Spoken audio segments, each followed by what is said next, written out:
हमारा टॉपिक है web services architecture. इसमें हम डिस्कस करेंगे कि वेब सर्विसेज के इंटरनली वेब सर्विसेज के क्या रोल्स हैं और टेक्नोलॉजी स्टैक या प्रोटोकॉल स्टैक किस तरह से काम करता है वेब सर्विसेज में। तो there are two ways to view the web service architecture. First is to examine the individual role of each web service actor. तो फर्स्ट पार्ट पे हम ये डिस्कस करेंगे कि वेब सर्विसेज के रोल्स के लिहाज से वेब सर्विसेज किस तरह से डिवाइड हो सकती हैं। और the second is to examine the emerging web service protocol stack. तो सेकंड जो है वो ये हम देखेंगे कि वेब सर्विसेज में जो फिजिकली या टेक्निकली क्या प्रोटोकॉल्स की इंटरनल कम्युनिकेशन कैसे हो रही है और मैसेज एक सर्विस से दूसरी सर्विस तक कैसे ट्रांसमिट होता है। तो ये दो बेसिकली ऑब्जेक्टिव हैं वेब सर्विस आर्किटेक्चर में जिनको हम डिस्कस करेंगे। तो पहले हम फर्स्ट पॉइंट को डिस्कस कर रहे हैं, तो उसमें वेब सर्विसेज रोल्स की बात आई थी। तो यहाँ पर हम डिस्कस करेंगे कि वेब सर्विसेज के रोल्स क्या हैं। There are three major roles within the web service architecture. First is service provider, second is service requester, and third is service registry. तो जब हम वेब सर्विसेज की बात करते हैं तो ये तीन रोल्स जो हैं इनका जिक्र आएगा और ये हम आर्किटेक्चर में डिस्कस करते हैं। तो नाम से जैसे जाहिर है सर्विस प्रोवाइडर, तो सर्विस प्रोवाइडर ये वो रोल है जो बेसिकली एक सर्विस को ऑथर कर रहा है, लिख रहा है, अवेलेबल कर रहा है। सर्विस रिक्वेस्टर ये वो रोल है जो उस सर्विस को कंज्यूम कर रहा है, उस सर्विस को यूज करना चाहता है। और सर्विस रजिस्ट्री जो है ये बेसिकली एक और रोल है जो बेसिकली एक सर्विस प्रोवाइडर की सर्विस को ओवर द नेट अवेलेबल करता है ताकि सर्विस रिक्वेस्टर उस सर्विस को कंज्यूम कर सके। तो जनरली मैंने इन तीनों बातों का या तीनों रोल्स का अहाता किया है, लेकिन हम फर्दर डिस्कस करते हैं सेपरेटली। तो service provider, this is the provider of the web service या author of the web service जिसने ये सर्विस लिखी है। The service provider implements the service and makes it available on the internet. तो service provider का role क्या है कि वो सर्विस को लिखता है और उस सर्विस को इंटरनेट के ऊपर अवेलेबल कर देता है। जबकि सर्विस रिक्वेस्टर कौन है?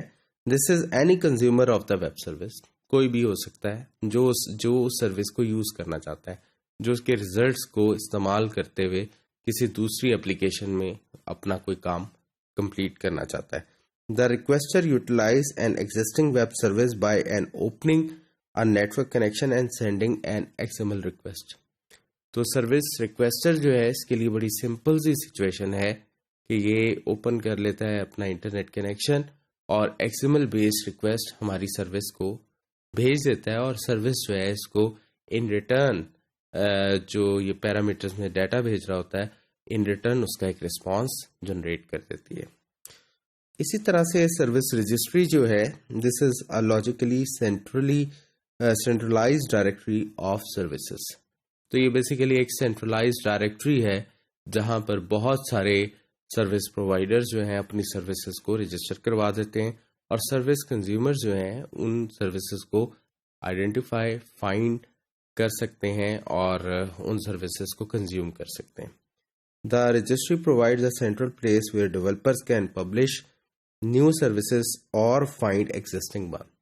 तो एक डेवलपर जो है साइमल्टेनियसली सर्विस प्रोवाइडर भी हो सकता है और सर्विस कंज्यूमर भी हो सकता है, लेकिन इनफैक्ट उसे सर्विस रजिस्ट्री पे आना पड़ेगा जहां पे वो अपनी सर्विसेज को भी पब्लिश कर सकता है और दूसरी पब्लिश हुई हुई सर्विसेज को कंज्यूम कर सकता है। It's therefore serves as a centralized clearing house for companies and their services. तो बेसिकली एक डिस्ट्रीब्यूशन चैनल है, क्लियरिंग हाउस है जहां पर लोग अपनी प्रोडक्ट्स को रखते हैं और दूसरे लोग आके उन प्रोडक्ट्स को कंज्यूम करते हैं। इस डायग्राम में देख सकते हैं कि बॉटम में अगर आप देखें तो वायर, तो ये बेसिकली आपके ट्रांसमिशन या कम्युनिकेशन प्रोटोकॉल की बात हो रही है। डिस्क्रिप्शन, वेब सर्विसेज की डिस्क्रिप्शन की बात हो रही है और डिस्कवरी जो है ये इंटरनेट पे जो रजिस्ट्री है ये उसकी बात हो रही है। तो अगर आप वायर को आप देखें तो उसमें security, reliability, routing, attachment, soap is a protocol जिसके जरिए ओवर द HTTP आप कम्युनिकेशन करते हैं ओवर द इंटरनेट एक सर्विस की दूसरी सर्विस के साथ। और अंडरलाइन ये सोप क्या मैसेज है, बेसिकली XML बेस्ड मैसेज है। इसी तरह से वेब सर्विसेज बिजनेस प्रोसेस, जो भी आप सर्विस किसी एक टास्क के लिए लिख रहे हैं उसको डिस्क्राइब करने के लिए आपको WSDL यूज करनी पड़ती है, और ये भी एक बेसिकली XML बेस्ड एक फॉर्मेट है या XML स्कीमा है इनफैक्ट। और इसी तरह से डिस्कवरी जो है इसमें भी WSIL या DIS को CO और डायरेक्टरी है बेसिकली UDDI, जिसके जरिए इस सर्विस को सर्च या पब्लिश किया जा सकता है। तो जनरली यहाँ पर हमने एक एस्पेक्ट डिस्कस किया जो रोल्स के लिहाज से था कि सर्विस आर्किटेक्चर में रोल्स के लिहाज से हम वेब सर्विसेज को किस तरह से डिस्क्राइब कर सकते हैं।